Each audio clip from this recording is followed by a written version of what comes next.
Welcome back. Today I want to talk about a wonderful phase that happens in meditation.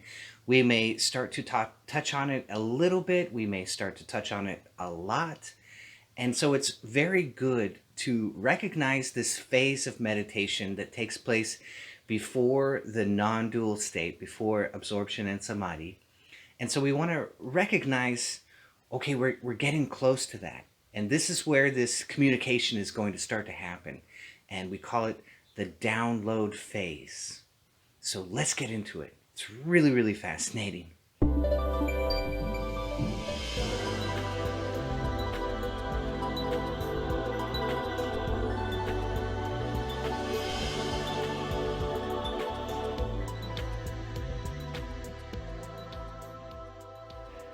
So, first of all, we have to establish that the Kriya Yoga that I am a representative of is a medulla centric technique. That is, that we use the medulla quite a bit.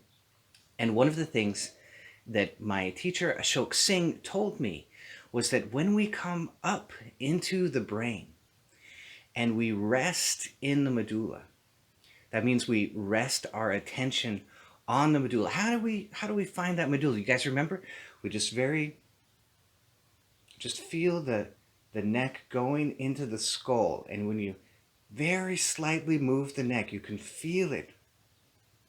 And when you touch on it with your mind, it should feel restful.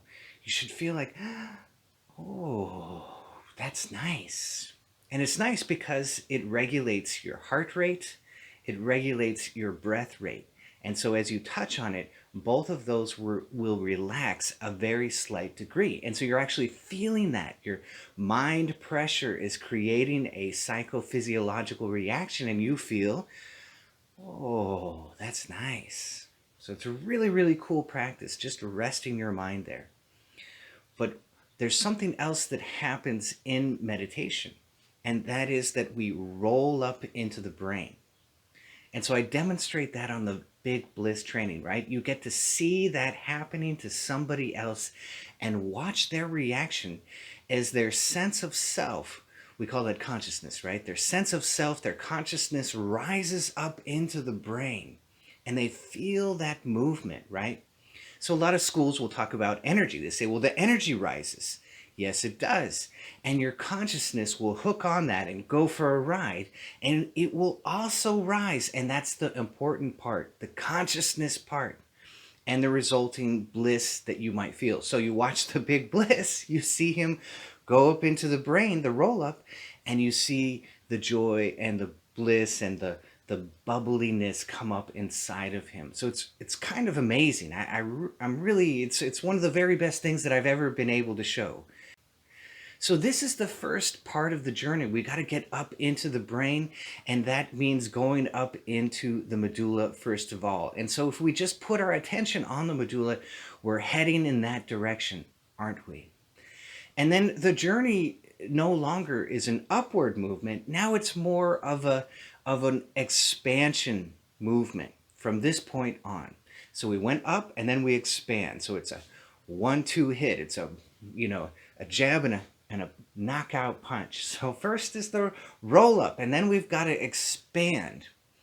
And as we expand, what is happening inside of us? Well, we're actually moving from the left brain and crossing over into the right brain, into the right hippocampus.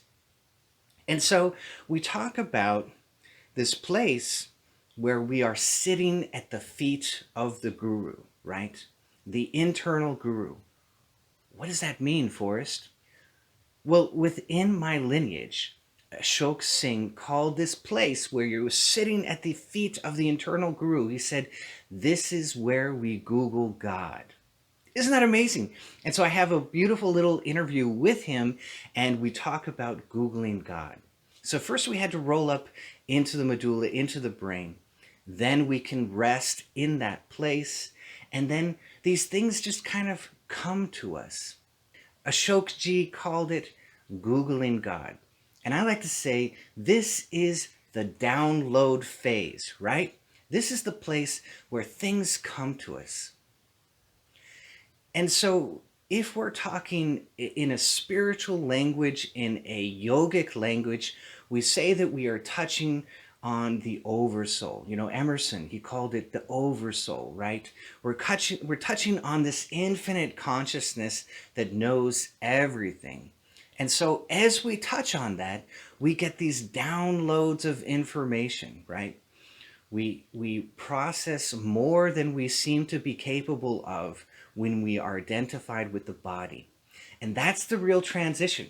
The left brain is associated with the body and the personality.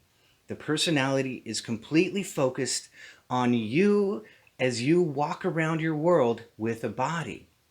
And the right brain is completely associated with everything. It takes in everything at once as a whole. It is identified with the whole. Isn't that amazing? Doesn't that blow your mind? So we're crossing over into the right brain. And so we say in a neurotheologic philosophy language, we say that we are entering into the right hippocampus. And in this place, it stores every single image in your life. It identifies with the whole, and it processes everything at light speed, because all of those images create all of this interconnecting information, and that's how it's able to process things. Your left brain processes things like this, one at a time. So it is a linear processor, very necessary for normal life. We got to have a list. We got to go through it. We got to do our job. We got to pay our bills, all those things which are linear. But we get into the right brain and it's a multi-processor. It processes everything at once. And so all of a sudden it will make all of these interconnections possible like that. Plus you are connecting to everything, right? You're kind of a radio station for the divine and all of the oversoul minds, everything that everybody knows. You begin to tap into some of that, depending on what your focus is. And so that's what's happening in the download phase. You are beginning to touch on the right hippocampus, and this sense of, oh my God, I know. First of all, that feeling comes up. And then you begin to actually process things and understand things. So you'll come with a question as you go into meditation. And I try and program this in myself. I'll say, well, could you give me the download at the end? Because I don't want to get out of my meditation to write something down. So that's how I ask for it. But so you'll touch on the right hippocampus, and then a question that you had before you went into meditation, you'll know. Oh my God, I know. And it can happen in a flash. You could see it as an image. An image may download to you, that download phase. You may hear a voice. You may just know something. You might just suddenly, something that you could not understand, you suddenly understand and see it absolutely clearly. And so now we take that information and we begin to process it with the left brain. So we came with a question from the left brain, we get an answer from the right brain, and now it's coming back and we're processing the information with the left brain. On my Patreon, I wrote an article. It's called NLP and Enlightenment, Neurolinguistic Programming and Enlightenment. And that was a question that I had. How can I explain what is going on with the two hemispheres of the brain? How can I explain this? I can feel it. I experience it. How can I explain this? How can we see this clearly? And I went into meditation and I touched on the right hippocampus, and boom, I had a vision of what it was. I had this perfect vision of it. And from that one image, I came out of meditation, I sat down and I wrote for an hour. So I had the vision, that was the right brain. And I came out and I wrote it down, that's the left brain. So that's the dance between them. You see? It's not just one thing. It's not that you're going to know everything and it just flows out of your mouth. It has to process through the left brain. And then the left brain asks more questions and you get more answers from the right brain. It's a dance between the two. You had to have the interest. You had to have the question from your personal life experience, the left brain. And that question goes into the place of all knowing, and you process that information back on the left brain side. You see, it's a dance. And so you'll find people that are very intuitive about one subject because that's their interest from the left brain, and they're getting answers from the deep self, from the higher self, from the right brain in the download phase. And so when you come upon this phase, you might start having a lot of visions. You might start getting a lot of answers. You might be walking around your day and all of a sudden an answer just downloads to you and comes to you. Or a message for your personal life. It might not be relevant to anybody else, but it may be extremely relevant to you. And that's why it's a personal path.